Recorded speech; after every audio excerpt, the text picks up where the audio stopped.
Videomuzu izleyerek bizi tercih ettiğiniz için teşekkür ederiz. Size her akşam 20.00'da bu ve benzeri videolar yayınlayarak bilgi paylaşımı yapıyoruz. Sizler de kanalımıza abone olarak bize destek olabilir ve yeni video yayınlandığında anında haberdar olmak için bildirim butonunu açabilirsiniz. Hadi gelin şimdi videomuza devam edelim.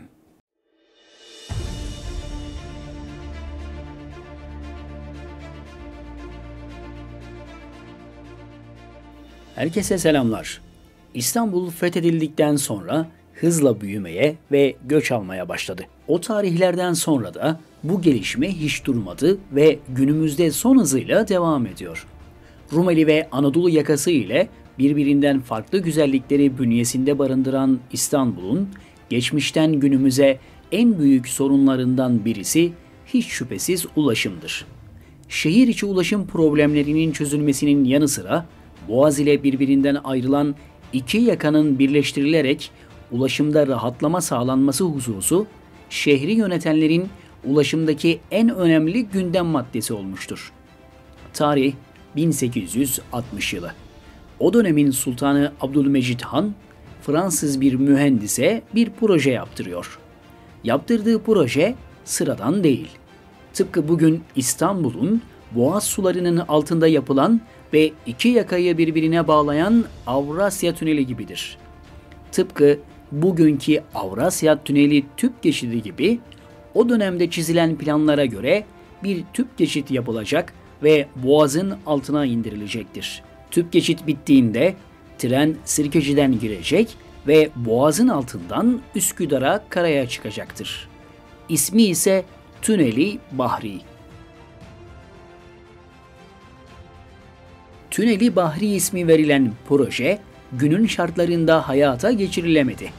Proje bilindiği kadarıyla ekonomik nedenlerin yanı sıra güvenlik nedeniyle askıya alındı. Aradan yıllar geçti. İstanbul'un gelişmesine büyük katkıları bulunan ve daha çok hizmet etmek isteyen bu kez Abdülhamit Han'dı. Padişah II. Abdülhamit belki de o dönemin en çılgın projesi olan bir proje yapmak istiyordu. Projenin ismi ise Cisri Hamidi olarak belirlenmişti. Cisri Hamidi, Hamit Köprüsü demekti. Bu proje ile bugünkü Boğaz Köprüsü'nün aynısı yapılacaktı.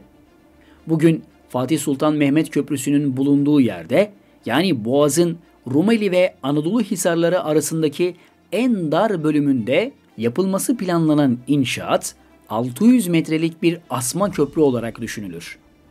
Sultan Abdülhamit'e Pers kralı Darius'un M.Ö. 500 yılında tam 800 bin askerini geçirdiği ilk seyyar Boğaz Köprüsü hatırlatılır ve Hamit Köprüsü'nün yapılmasıyla Osmanlı İmparatorluğu'nun iki kıtayı devamlı şekilde birleştiren ilk devlet olacağı söylenir.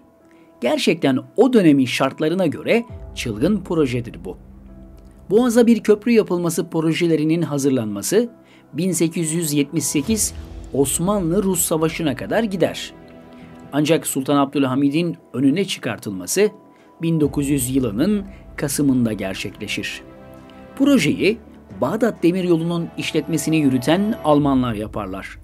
Köprü o dönem Osmanlı ve Avrupa mimarisinde etkili olan Magrib üslubuna göre inşa edilecek ve her ayağın uzun minareli mermer kubbeleri arasına çelik halatlar gerilecektir. Projede güvenlik için birçok gözetleme kuleleri ile çan kuleleri inşa edilecektir. Çan kulelerinde bulunan kişiler olası bir durumda çanları çalarak yüksek bir şekilde alarm verilmesine yardımcı olacaktır.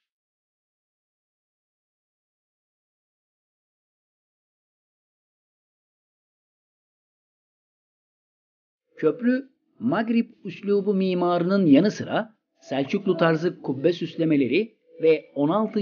17. yüzyıl Osmanlı çinileriyle süslenecektir. Ve Alman mimarlar hükümdara ortaya çıkacak eser, Osmanlı padişahı ve İslam halifesi olan Abdülhamid'in gücünü cümle aleme ilan edecektir demektedirler. Kulelerin arasından hem tren hem yayalar hem de o dönemin şartlarındaki tüm araçlar geçebilecektir.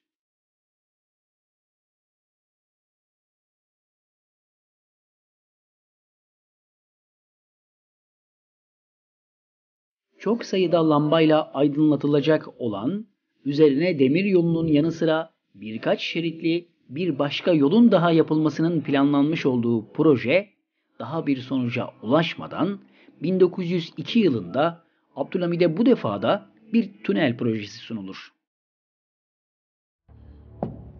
Size bir müjdem olacak paşalar. Açınız.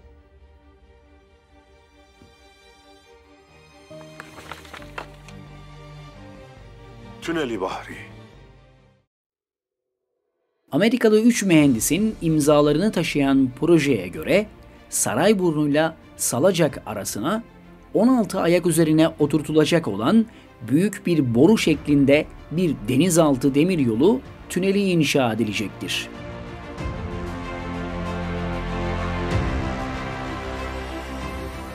Bir lokomotifin çekeceği 2 yolcu ve bir de yük vagonu tünelde devamlı sefer halinde bulunacak ve Avrupa ile Orta Doğu arasındaki ulaşım böylece kesintisiz hale gelmiş olacaktır.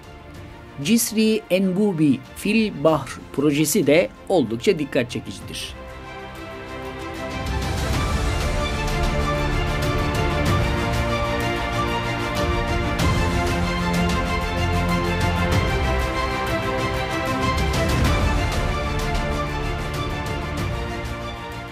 Projede 1890'da inşa edilen Sirkeci Garı'na karşılık Asya yakasında anıtvari bir gar düşünülmüştü. Hükümet, teknik eksiklikler gördüğü bu projeyi uygulanabilirlikten uzak bulmuştu ve yapılmasını iptal etmişti. Tüp geçit projeleri Sultan II. Abdülhamit'in büyük bir fedakarlıklarla yürüttüğü imar faaliyetlerinin bir devamı olan fakat tahttan indirilmesiyle yarıda kalan birçok projeden sadece birisidir. Ancak ekonomik şartlar bir türlü Osmanlı'nın ve özellikle Abdülhamit Han'ın peşini bırakmamıştır. Daha sonra kendisine yapılan darbe ve ayaklanmalar buna benzer birçok projenin rafa kaldırılmasına sebep olmuştur.